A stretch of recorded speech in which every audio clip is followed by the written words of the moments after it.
Continuing on with our draft rankings videos, you guys really seemed to like the last one and wanted me to continue to do it, but since last summer I already did, ranking the 2016, 2015, 2014 drafts, I'm going to switch it up and do the top 10 players from those drafts, so it can be players that were drafted in any round, and just give you guys my thoughts on who I think the top 10 players are. But before I get into it, I want to give an honorable mention to Jesper Bratt, who was like a 6th round pick, and it's really impressive what he has turned himself into. He just fell short of cracking the top 10, but still he is a fantastic player, and I wanted to give him an honorable mention. But without further ado, let's jump right into this video. So like we do before all of these videos, here is a look at the original top 10. Auston Matthews was the number 1 overall pick. Laine went 2nd to the Jets. PierreLuc Dubois went 3rd to the Columbus Blue Jackets. Jesse Puljujarvi went 4th to the Oilers. Olli Juolevi 5th to the Vancouver Canucks. Tkachuk went 6th to the Flames. Clayton Keller went 7th to the Coyotes. Alex Nylander went 8th to the Sabres. Sergachev 9th to the Montreal Canadiens, but then was traded to Tampa Bay in the Jonathan Drouin trade. And then Tyson Jost was the 10th overall pick by the Colorado Avalanche. So now let's get into my top 10 players from the 2016 NHL draft. Starting the video off at number 10 is Arizona Coyotes defenseman Jakob Chychrun. He was selected by the Coyotes with the 16th overall pick in the 2016 draft, and he already has turned himself into, in my opinion, a really reliable two-way defenseman at just the young age of 21 years old. He's played in 171 career games, has 16 goals and 38 assists for 54 points, and this past season did struggle with injury a little bit, which does suck, but still put up a pretty decent total number of points. 53 games played, 5 goals and 15 assists for 20 points. And even though he was just in his second NHL season,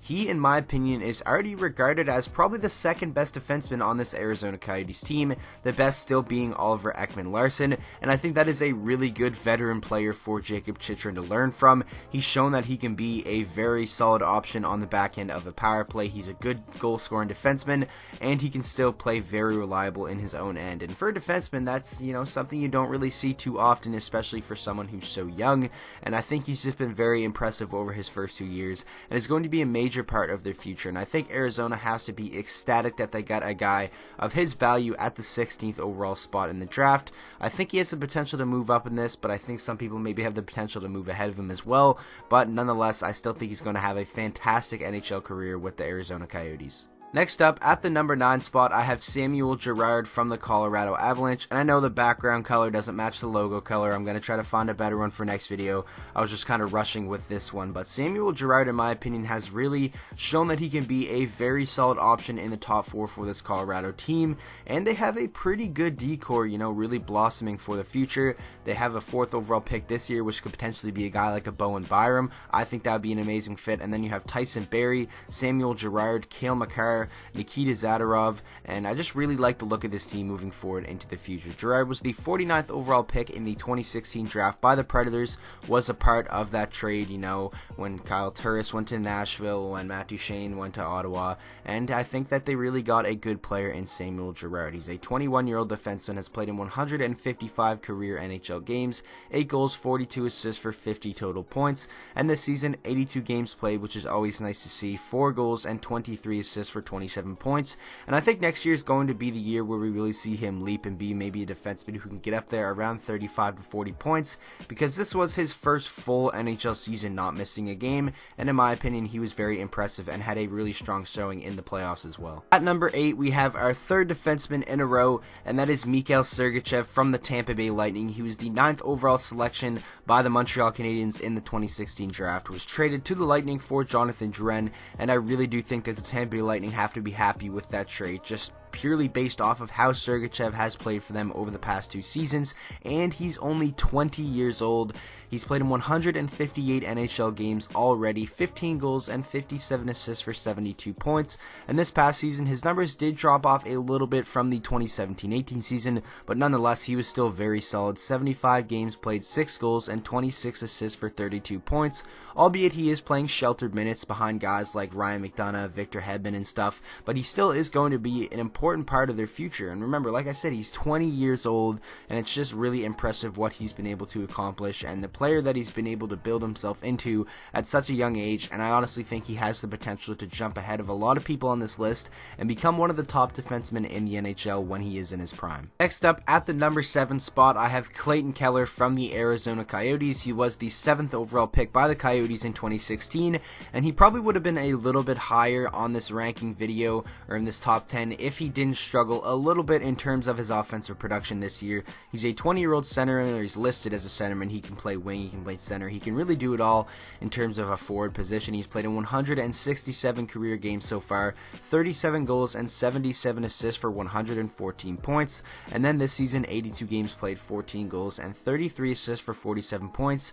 Believe it or not, was the leading scorer for this Arizona team with just 47 points, but they did kind of do it as a collective group effort. But in my opinion, heading into this year, I really thought Clayton Keller was going to have a breakout season and maybe be a point per game player potentially, but sometimes that happens, you know, the sophomore slump. It happens with a lot of players, but I'm very confident Clayton Keller will bounce back next year and, you know, get that point production up a little bit from the 47 points he had this year. But nonetheless, he's been an amazing pick so far for the Coyotes and is arguably their franchise centerpiece moving forward. Next up, at the number 6 spot, we have yet another defenseman, Charlie McAvoy from the Boston Bruins. He was their 14th overall pick in 2016, and love him or hate him, you can't deny that he has already, you know, made himself into a fantastic player at such a young age. Has played in 117 career games, has 14 goals and 46 assists for 60 points, and this past season struggled with injury a little bit, just played in 54 games, had 7 goals and 21 assists for 28 points, and in my opinion, if he can stay healthy and play a full, you know, 75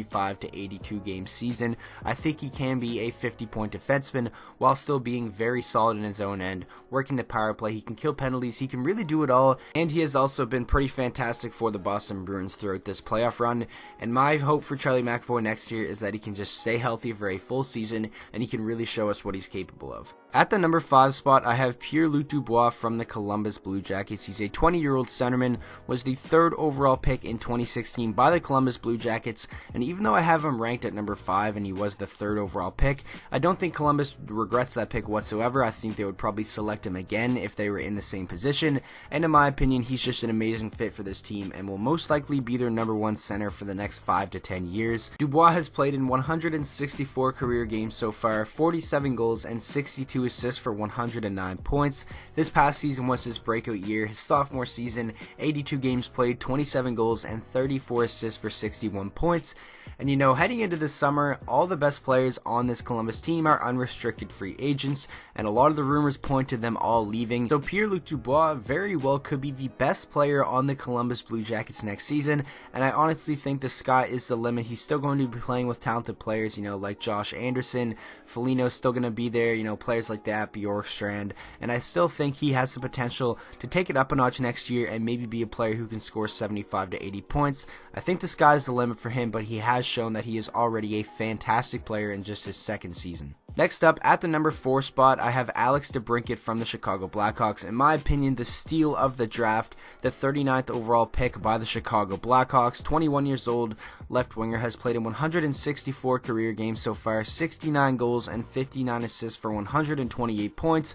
Very strong rookie season for him, but this year he really just turned it up a notch and really showed that he has superstar potential in this league. 82 games played, 41 goals and 35 assists for 76 points.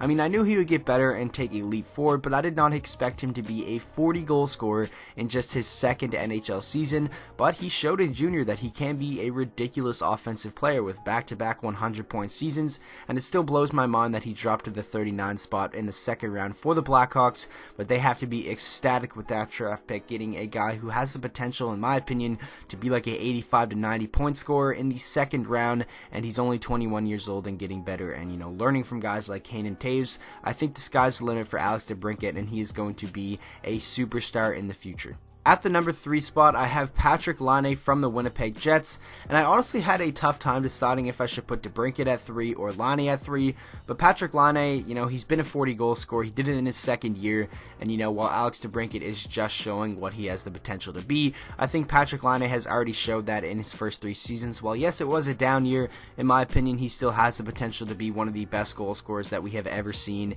He was the 2nd overall pick by the Jets in the 2016 draft. He's a 21-year-old winger, has played in already 237 career games, has 110 goals and 74 assists for 184 points. This season played in all 82 games and had 30 goals and 20 assists for 50 points.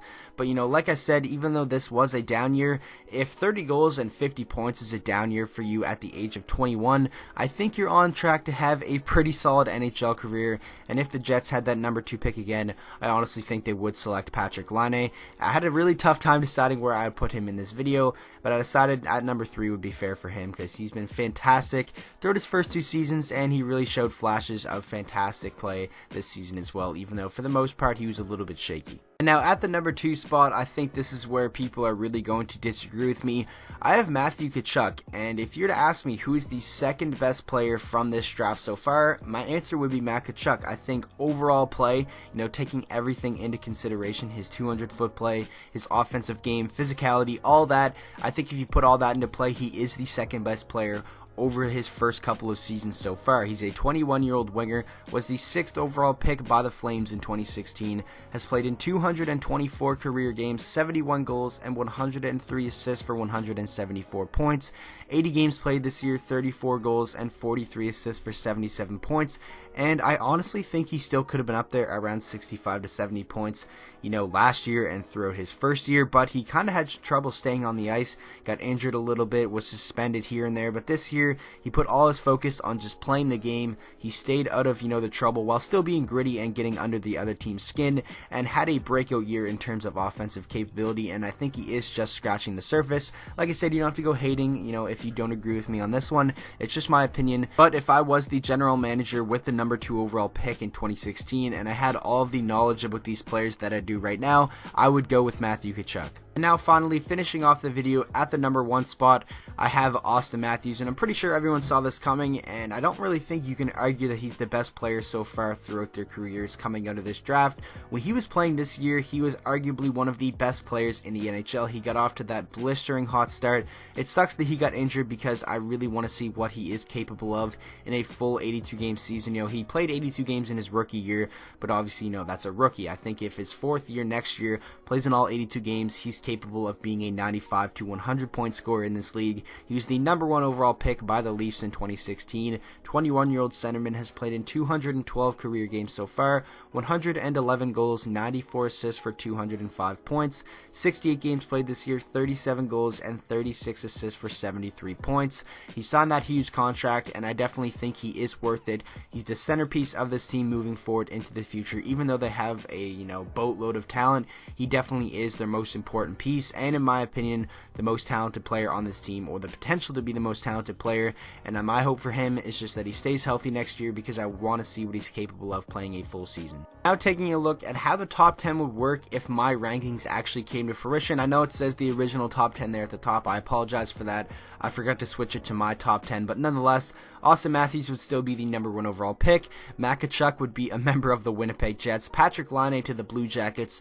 Alex DeBrincat to the Oilers. What a fit that would be, him playing alongside McDavid. I mean, Edmonton fans can only wish, but PierreLuc Dubois would go to the Vancouver Canucks. I'm pretty sure they would be happy with that, because it's not looking like Olli Juolevi was the good pick there. Charlie McAvoy would go to the Flames. Clayton Keller would still go to the Coyotes. Sergachev would be a member of the Sabres. Samuel Gerard to the Canadiens, and Jacob Chychrun would be a member of the Colorado Avalanche. So obviously this was just a fun video to do. I really like ranking players from this previous drafts, and if you want to see this continue, make sure to drop a like on the video. Let's try to hit 300 likes on this, and then I will upload the newest one as soon as we do. So I hope you guys all enjoyed today's video. If you did, make sure to go down there and drop a like on it and subscribe to the channel for daily NHL content. We just hit 12,000 subscribers, so thank you guys so much for that, and I'll see you guys all in the next video.